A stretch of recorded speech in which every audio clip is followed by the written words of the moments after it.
Hello बच्चों, चलिए आज का हमारा प्रश्न निम्न कथनों पर विचार कीजिए। पहला कथन दिया गया परवलय जिसकी नाभि 0 0 है का समीकरण एक्स स्क्वायर बराबर 4a गुणा x प्लस a है और रेखा 4x lx plus my plus n बराबर 0 परवलय y स्क्वायर बराबर 4ax को स्पर्श करेगी यदि ln बराबर am का वर्ग है। तो यहाँ से इनमें से सही कथन है, हमें ज्ञात करना है इनमें से कौन सा कथन सही है। तो यहाँ से इस प्रश्न को करने हेतु हमारे पास यहाँ से हमारी मुख्य अवधारणा काम रहेगी, मुख्य अवधारणा कार्य करेगी। यहाँ से हमारे पास मुख्य अवधारणा तो हम लेके चलेंगे, यदि परवलय वाई स्क्वायर बराबर 4ax लिखते हैं तो इस परवलय के लिए हमारे पास नाभि क्या लिखी जाती है। इस परवलय के लिए नाभि जो होती है वह होती है हमारे पास a,0 यही आएगी यहाँ से हमारे पास। अर्थात यदि हम परवलय कुछ इस प्रकार बनाते हैं तो यहाँ से इसकी नाभि हमारे पास a,0 x अक्ष पर स्थित होती है।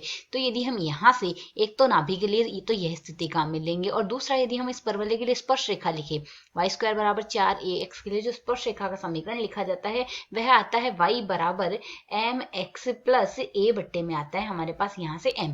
यह है हमारे पास परवलय के लिए स्पर्श रेखा का समीकरण आता है। तो यदि हम यहाँ से देखें इस परवलय के लिए हमारे पास स्पर्श बिंदु क्या रहेगा स्पर्श रेखा का, इस स्पर्श रेखा का स्पर्श बिंदु जो होता है वह आता है हमारे पास a बट्टे में m का वर्ग और 2a बट्टे में m, यह x व y के निर्देशांक रहते हैं हमारे पास यहाँ से। तो यदि हमारे पास पहले हम दूसरे कथन पे चर्चा करें तो दूसरे कथन में हमें यहाँ से दिया क्या गया है उस आधार पर यदि लें परवलय का सरल रेखा हमें दी गई lx प्लस lx दी गई हमें यहाँ से lx है प्लस में my है प्लस में n है बराबर में हमारे पास 0 है। इस समीकरण को सरल कर ले तो y बराबर हमारे पास क्या लिखा जा सकता है, पक्षांतरण कर लेते हैं। तो पक्षांतरण करने से माइनस का lx आएगा माइनस में n आएगा, m जो है वह वज्र गुणा कर देते हैं, बट्टे में m आ गया बट्टे में m आ गया, यह है हमारे पास रेखा आ गई। अब यदि हम यहाँ से रेखा से इससे तुलना करें, यदि हमें इससे तुलना करनी हो तो यहाँ से m के स्थान पर यदि m डैश हम ले लेते हैं तो यहाँ से तुलना आसानी से हो जाएगी। तो a बट्टे में m डैश हमारे पास प्रश्न के अनुसार यदि देखते हैं तो हमारे पास m डैश के स्थान पर क्या आया है, यहाँ से इस समीकरण में m डैश के स्थान पर माइनस का 1 बट्टे में l बट्टे में m आया है, l है हमारे पास l बट्टे में हमारे पास यहाँ से m आया है। और ठीक इसी प्रकार a बट्टे में m डैश के स्थान पर हमारे पास क्या है माइनस का n बट्टे में m आया है। अर्थात यदि हम दोनों समीकरणों से सरल करें तो m डैश बराबर हमारे पास क्या लिख सकते हैं माइनस का a बट्टे में m बट्टे में n आ रहा है, यही हमारे पास मान आ रहा है।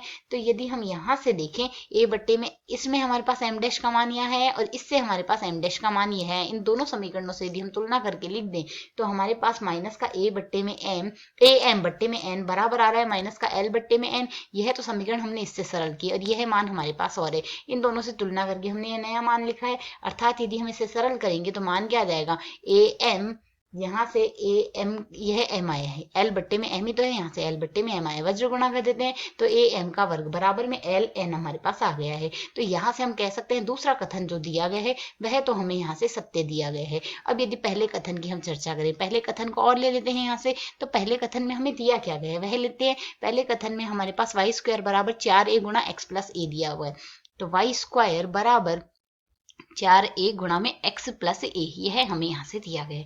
अब यहाँ से इसके लिए हम क्या देख रहे हैं, नाभि देख रहे हैं। तो नाभि हमारे पास वाई स्क्वायर बराबर 4ax के लिए a0 थी। अब यदि हम यहाँ से देखेंगे यह परवलय हमारे पास कुछ किस प्रकार बनेगा, इसमें हमारे पास यह जो परवलय बन रहा है यह हमारे पास यहाँ से होकर जा रहा है, यह इस प्रकार परवलय बन रहा है हमारे पास। तो यहाँ से इसका शीर्ष हमारे पास यहाँ पर क्या आएगा माइनस a,0 पर आ रहा है और यहाँ से इसके लिए हमें नाभि देखनी है। तो जैसा कि हम यहाँ से जानते हैं इस परवलय के लिए हमारे पास जो नाभि बनेगी वह हमारे पास मूल बिंदु होगी 0 0। अतः तो यदि हम यहाँ से देखें हमारे पास यहाँ से यदि परवलय का समीकरण की हम व्यापक रूप में तुलना करें, परवलय यदि हमारे पास यहाँ से परवलय का समीकरण y माइनस k का होल स्क्वायर बराबर हो 4 गुणा में a गुणा में x माइनस h के बराबर, तो यहाँ से इसके लिए हमारे पास जो नाभि आती है इसके नाभि का मान हमारे पास यहाँ से आएगा h प्लस a कॉमा में k।